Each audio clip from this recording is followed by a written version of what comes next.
Diagnosis when he was about 6.5 years old, and it was a condition called rod cone dystrophy, which is a rare incurable retinal disease. When the doctors told us that he had this diagnosis and that he would basically go blind, is what they actually told me.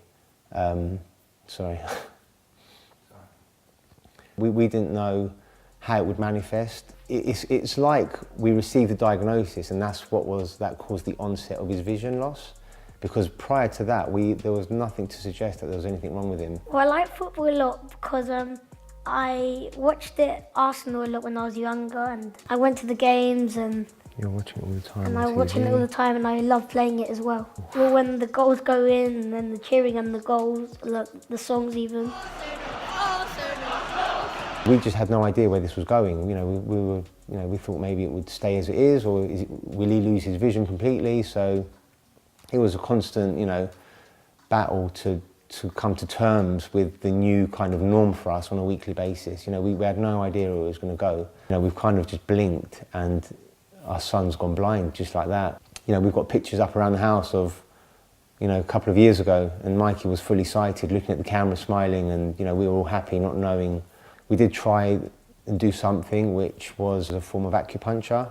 Effectively was sticking needles in his eyes, in and around his eyes and on his body, to try and stimulate regrowth of the cells that were dying and to try and save any vision that he had remaining.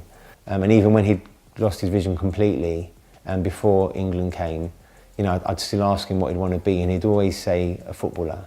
So it turns out he may be one. And we'd never heard of blind football. It was something new to us, so we didn't even know whether it even existed.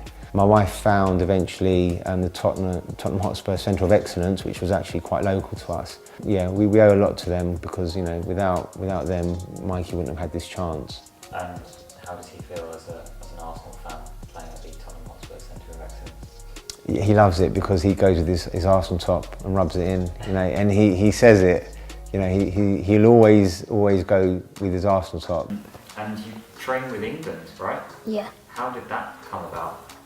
Well, it's really fun, but it's quite challenging at the same time because you need to always be focused and you can't switch off because obviously you can't see the ball, so you have to hear it. I was playing in my Saturday Tottenham training, and then the FA came down and started videoing me.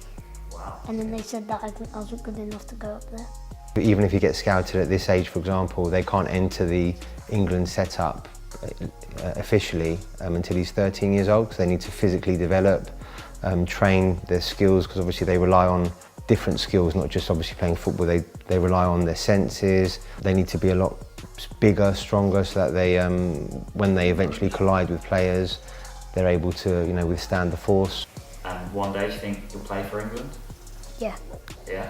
Confident? Yeah, he's got no doubt about that. It's already in his mind. He wants to win the World Cup. Didn't the manager already say that?